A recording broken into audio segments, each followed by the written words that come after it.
Olá pessoal, tudo bom? Então, seguindo aqui com os estudos das leis de Newton, a gente vai ver agora a segunda lei de Newton, também conhecida por princípio fundamental da dinâmica. Se eu pegar as três primeiras letras, P, F, D, tá? Então, primeiramente, o que a gente sabe? Quando um corpo recebe a ação de uma força, essa força pode fazer o corpo alterar seu estado de movimento, lembra? Aplicação de força, de fora não, de força, pode causar duas coisas, né? A deformação e alteração no movimento, né? Bom, quando a gente tem alteração no seu estado de movimento, a velocidade do corpo altera. Então, a gente tem aqui alteração de velocidade, né? E o que a gente já sabe, quando a velocidade se altera, o que está agindo ali? Uma aceleração. Então, essa alteração de velocidade está relacionada com uma aceleração, né, que a gente indica pelo A minúsculo. Ah, mas espera aí. Quem que causou essa alteração da velocidade? Não foi a força? Então, consequentemente, a gente pode falar que essa aceleração foi causada pela força, tá? Então, quem causou a aceleração no corpo foi a força aplicada nele. Então, a ideia básica do princípio fundamental da dinâmica é isso, que uma força, quando aplicada no corpo, pode causar uma aceleração, tá? Ao alterar a velocidade do corpo. Por exemplo, se eu aplicar a mesma força em corpos de massas diferentes, nós vamos produzir acelerações diferentes. Ó, imagina aqui, por exemplo, olha esse caso aqui. Essa mesma força aqui, né, uma determinada força de, vamos pôr, por exemplo, 10.000 newtons. Se eu aplicar ela no carro, ela vai causar uma certa aceleração.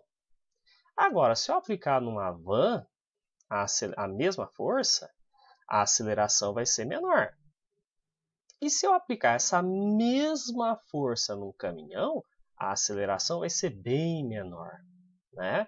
Porque o que está acontecendo? Daqui para cá, nós temos um aumento da massa, não é? Então, como eu tive um aumento da massa e a força não se alterou, a aceleração causada por essa força foi menor, porque maior massa,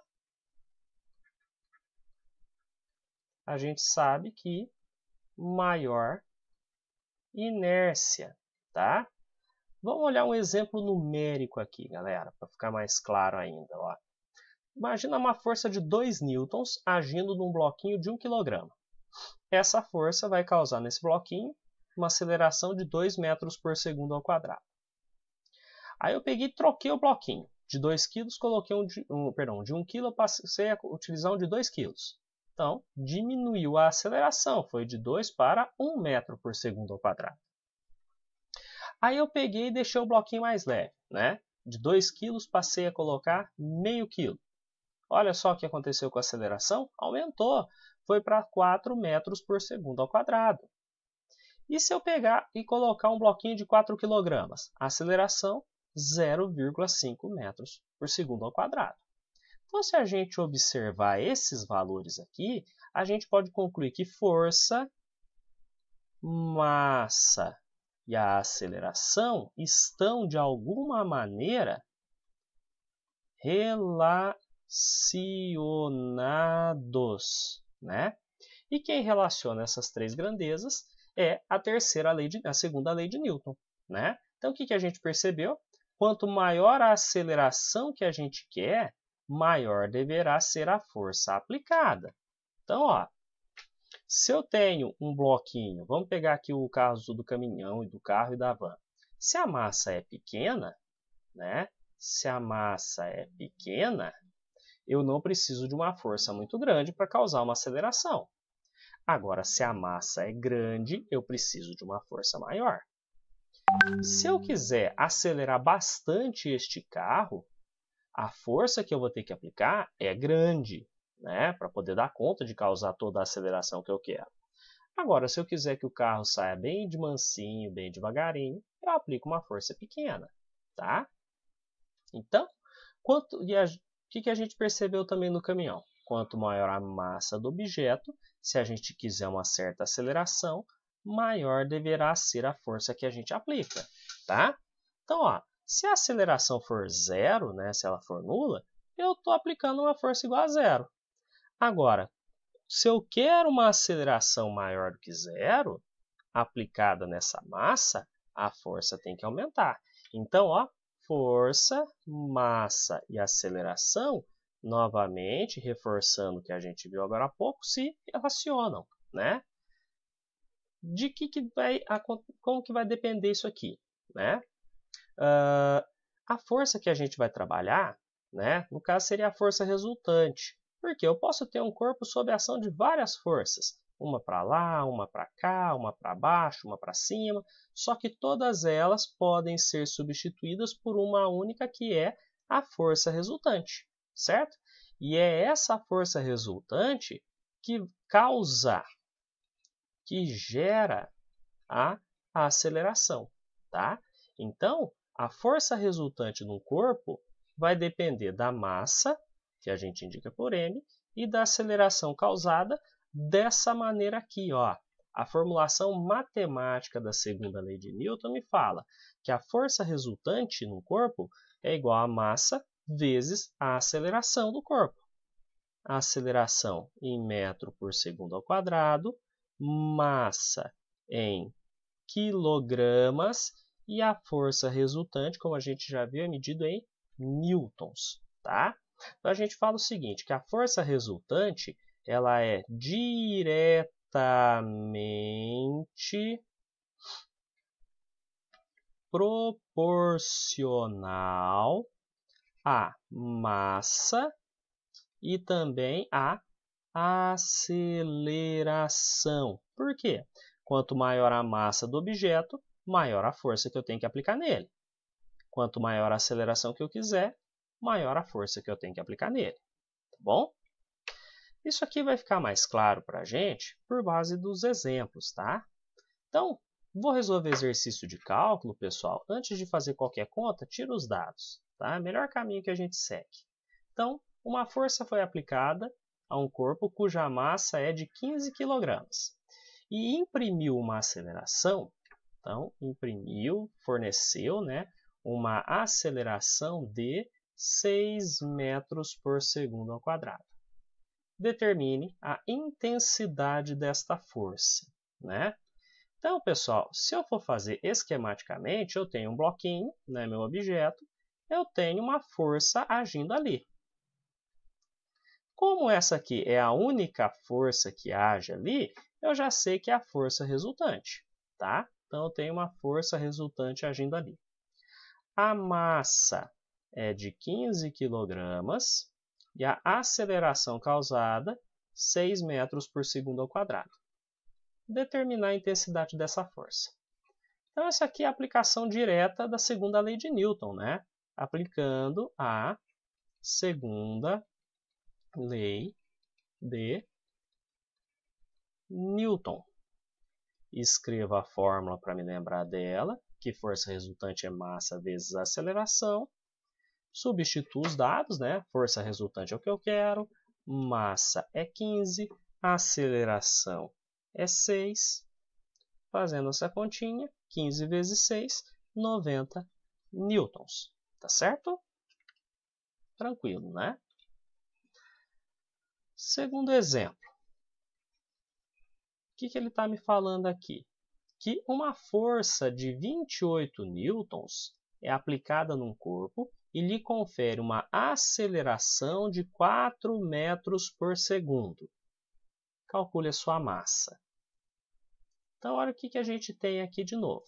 Se eu só tenho uma força, essa força vai ser a resultante. Essa força causou uma aceleração num objeto que tem uma certa massa. Então, os dados que eu tenho. A força resultante é 28 newtons. A aceleração causada, 4 metros por segundo ao quadrado. Massa é o que eu quero. Repara que tudo isso aqui se aplica na segunda lei de Newton, né? Aplicando a segunda lei de Newton. Escreva a fórmula dela para eu não me esquecer, que força resultante é massa vezes a aceleração. Substitua os dados. Cuidado que agora eu tenho a força resultante que vale 28. Massa é aquilo que eu quero, a aceleração vale 4. Se eu quero a massa, eu vou ter que deixá-la isolada, né? E para deixá-la isolada, eu lembro que quem acompanha ela vai para junto do outro número fazendo a operação inversa. Então, se o 4 está multiplicando, ele vai fazer a operação de divisão. Então, vai ficar 28 dividido por 4, a massa são 7 quilogramas. Tá certo até aqui, pessoal? Bom, a gente já fez 2 exemplos só de aplicação da fórmula, né? Agora aqui a gente vai ter um corpo sob a ação de várias forças, né? Então, na hora que a gente tirar os dados, olha o que está acontecendo. Um corpo sob a ação, um corpo de massa 2 kg realiza um movimento retilíneo sob a ação simultânea de duas forças que foram chamadas de força 1 e força 2, né? F1 e F2. De intensidades respectivamente, o que é respectivamente? Na mesma ordem. Então, se eu falei o F1, o primeiro valor é correspondente ao F1. Depois do F2, o segundo valor é o do F2. Determine a aceleração adquirida pelo corpo nos casos indicados abaixo. Tá? Então, o que eu tenho? Que a massa do objeto é 2 kg. O F1, a intensidade dele é 9 newtons, e o F2, a intensidade dele é 3 newtons. Quero a aceleração, né? Isso aqui cai lá no princípio fundamental da dinâmica, né? Força resultante é massa vezes a aceleração. Mas para eu poder usar essa fórmula, primeira parte é calcular a força resultante. Aí eu vou olhar na imagem. O que eu tenho aqui? Duas forças de mesma direção e mesmo sentido. As duas estão apontando para a direita. Para eu calcular a intensidade dessa força resultante, eu lembro da aula sobre força resultante e eu somo elas. Então, força resultante é 3 mais 9. Opa, o F1 é 9, o F2 é 3, mas na prática não vai mudar nada. 12 newtons. Então, agora eu tenho o valor da força resultante para aplicar aqui na segunda lei de Newton. 12 igual massa, que é 2 kg, vezes a aceleração. Para eu encontrar a aceleração, vou ter que utilizar a operação inversa. O 2 que está multiplicando vai passar para cá, fazendo a operação inversa, que é a divisão. Tá? Então, a aceleração fica 12 dividido por 2, dá 6. Unidade de medida de aceleração, metros por segundo ao quadrado. Certo? No item B, é a mesma coisa. Ó. Os dados que a gente tem é o bloco de 2 kg. A gente sabe que o F1 tem intensidade de 9 newtons, o F2 tem intensidade de 3 newtons, e eu quero a aceleração. Para a gente poder pegar e fazer a aplicação do princípio fundamental da dinâmica, né? Força resultante é massa vezes aceleração, mesma coisa. Precisamos fazer o cálculo da força resultante a partir das duas forças que agem no corpo. E agora a gente percebe que essas duas forças têm mesma direção, porque as duas estão na horizontal, ó, primeira na horizontal, segunda na horizontal, só que os sentidos são opostos. E aí a gente se lembra que quando as forças estão apontando para lados contrários, a força resultante eu vou fazer a maior menos a menor, né? A maior é o F1, a menor é o F2, ó. O F1 tem intensidade 9 newtons, o F2 tem intensidade de 3 newtons. Então, a força resultante vai ficar 9 menos 3, 6 newtons. Com este valor de força resultante, eu posso voltar lá na segunda lei de Newton, onde eu tinha empacado, e substituir os dados. 6 é igual. Massa continua sendo 2 kg, porque é o mesmo objeto, vezes a aceleração. Lembro que o 2 que está multiplicando, ele vem para cá junto com o 6, fazendo a operação inversa, que é a divisão. Então, a aceleração fica 6 dividido por 2, que dá 3 metros por segundo ao quadrado. Tudo bem? Agora, aqui na questão 4, ele não me passou figura nenhuma, eu vou ter que ler e tirar as informações. Então, ele me diz o seguinte: um carro com massa de 1.000 kg. Partindo do repouso, isso aqui quer dizer que o carro estava parado, atinge 30 metros por segundo em 10 segundos. Supõe-se que o movimento seja uniformemente variado. Calcule a intensidade da força resultante exercida no carro. Então, olha só o que a gente tem. Se eu for fazer um esquemazinho, eu tenho aqui a minha pista, certo? A minha trajetória.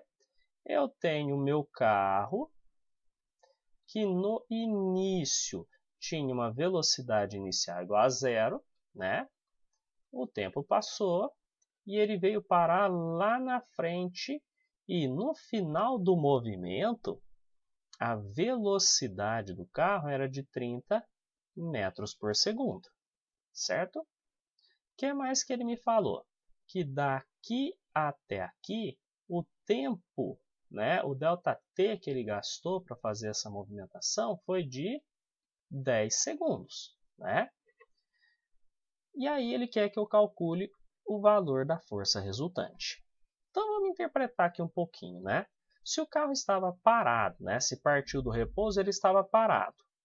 E depois de 10 segundos ele estava com essa velocidade, alguma coisa fez ele se mover, né? O movimento aqui nós sabemos que foi causado pela força resultante. E para a gente poder fazer o cálculo dessa força resultante, a gente vai ter que ver o uso da segunda lei de Newton, né? Aqui é um W. O que me diz mesmo a segunda lei de Newton? Que força resultante é igual a massa vezes a aceleração. Massa. Olha aqui nos dados eu tenho, né, que a massa desse carro é 1.000 kg. Vezes a aceleração.